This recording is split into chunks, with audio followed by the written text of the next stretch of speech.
All right, Dalton, let's start off with the national champion. That is the Ohio State Buckeyes getting over the top, winning the national title in the first year of the 12-team era. There's a lot of players that are leaving for them this year.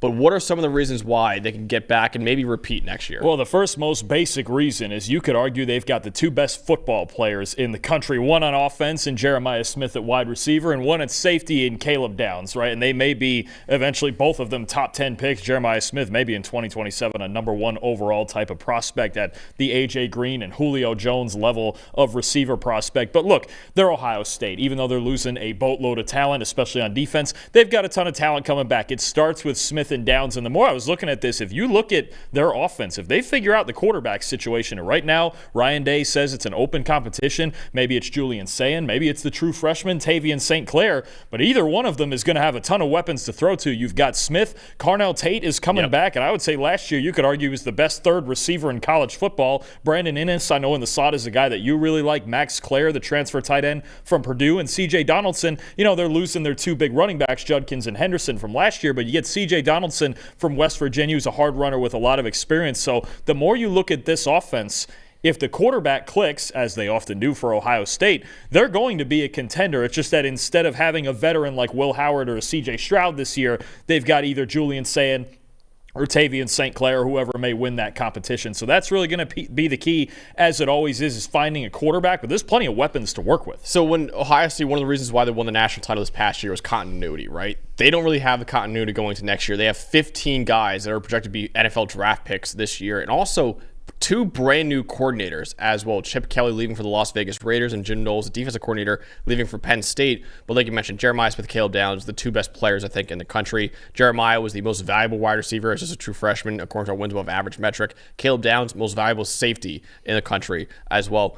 Max Clare, you mentioned him before. My tight end rankings just came out actually on PFF.com, so go check them out. I had Max Clare as the number 3 tight end in college football. So that was kind of an element that was missing in that offense last year. They didn't really have a tight end they could truly rely on, which didn't really matter when you have Emeka Egbuka and Jeremiah Smith and Carnell Tate. And those two running backs. But now you get one of the legit top 3 to 5 tight ends in the country, Max Clare. Julian Sayin, who's probably the favorite to be the new quarterback next year. He was a top 10 overall recruit in the 2024 class, so he's got a lot of talent. Carnell Tate and Brandon Innes, mentioned them before. They were each top 10 wide receivers in the 2023 class.